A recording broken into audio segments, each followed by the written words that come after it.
Good morning. पार्श्व international school की तरफ से जो ऑनलाइन क्लासेस चलाई जा रही हैं उसमें आप सभी का स्वागत है। 6th क्लास आप सभी बच्चे अपनी हिंदी की बुक निकालें और पार्ट 2 छिपा रहस्य आधा हमने पहले पढ़ा था, अब आगे पढ़ेंगे पेज नंबर 9।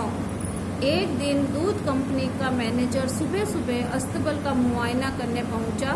जेक ने पियरे की ओर इशारा करते हुए मैनेजर से कहा, जरा देखिए तो पियरे किस तरह अपने घोड़े से बात करता है और घोड़ा भी कितने प्यार से अपना मुंह घुमाकर पियरे की बात सुनता है।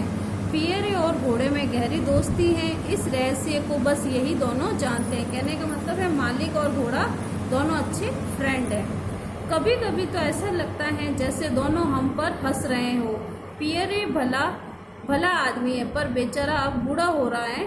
क्या मैं आपसे अर्ज करूं, अब आप उसे रिटायर कर दें और उसकी पेंशन बांध दें। उसने उत्सुकता से पूछा।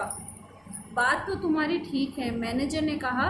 पियरे अपना काम 30 साल से कर रहा है और कभी कहीं से कोई शिकायत नहीं आई है। उसने कहा कि अब वह घर बैठकर आराम करे, हम उसे हर महीने पूरी तनख्वाह मिलती रहा करेगी। परंतु पियरे ने रिटायर होने से इनकार कर दिया। उसे इस बात का गहरा धक्का लगा कि वह अपने प्यारे घोड़े जोजफ से रोज नहीं मिल पाएगा। उसे धक्का क्यों लगा? क्योंकि वो तो घर बैठ जाएगा, लेकिन वह अपने दोस्त घोड़े से नहीं मिल पाएगा। हम दोनों ही अब बूढ़े हो रहे हैं, उसने जैक से कहा। हम दोनों अगर इकट्ठे ही रिटायर हो तो अच्छा होगा। वो क्या चाहता है कि मैं घर बैठूं तो मेरा घोड़ा भी घर बैठे। मैं आपसे ये वादा करता हूँ कि जब मेरा घोड़ा रिटायर होगा तब मैं भी काम छोड़ दूंगा।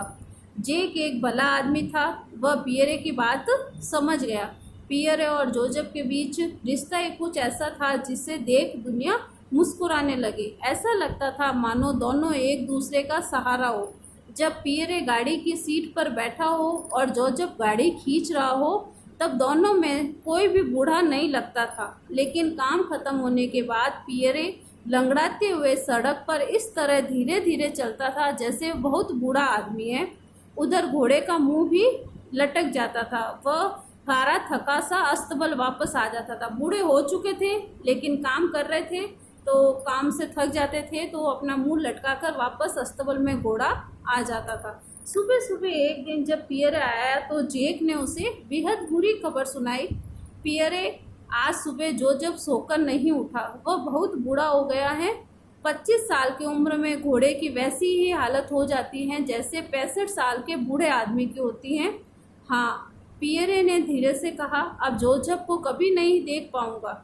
नहीं, तुम उसे देख सकते हो, जेक ने दिलासा देते हुए कहा। अभी वह अस्तबल में है और उसके चेहरे पर बड़ी शांति है। तुम जाकर उसे देख लो। उसका मालिक समझ गया कि अब वो इस दुनिया में नहीं रहा है। पियरे घर लौटने के लिए वापस मुड़ा। तुम समझोगे नहीं जैक, जैक ने उसका कंधा थपथपाया। फिक्र न करो, हम तुम्हारे लिए जोजफ जैसा ही एक घोड़ा ढूंढ देंगे और महीने भर में तुम जोजफ की तरह उसे भी पूरा रास्ता सिखा दोगे, है ना? पियरे बरसों से एक मोटी टोपी पहनता था। टोपी के हुड में उसकी आंखें लगभग ढक जाती थी। उसे उन आंखों में एक निर्जीव भाव दिखाई दिया। पियरे की आंखों से उसके दिल का दर्द झलक रहा था। ऐसा लगता था जैसा उसका दिल रो रहा था। उसका दोस्त इस दुनिया को छोड़कर चला गया था तो वो अंदर ही अंदर रो रहा था।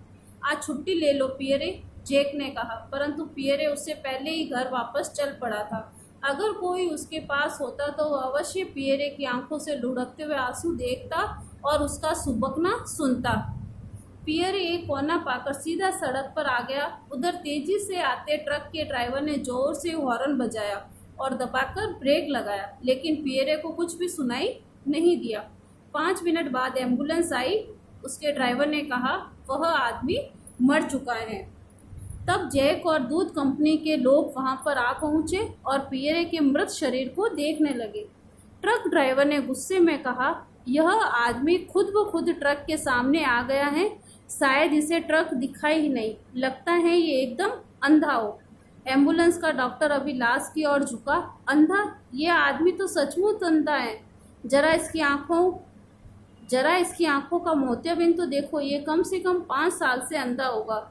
फिर इसने जैक की तरफ मुड़कर देखा। तुम कहते हो कि यह आदमी तुम्हारे लिए काम करता था, तुम्हें नहीं मालूम कि वह अंधा था।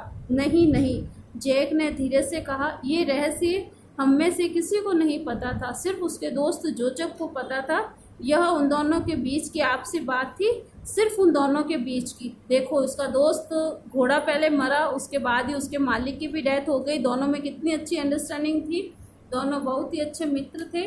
आप आज यहाँ से वापस ये चैप्टर अच्छे से रीड करेंगे।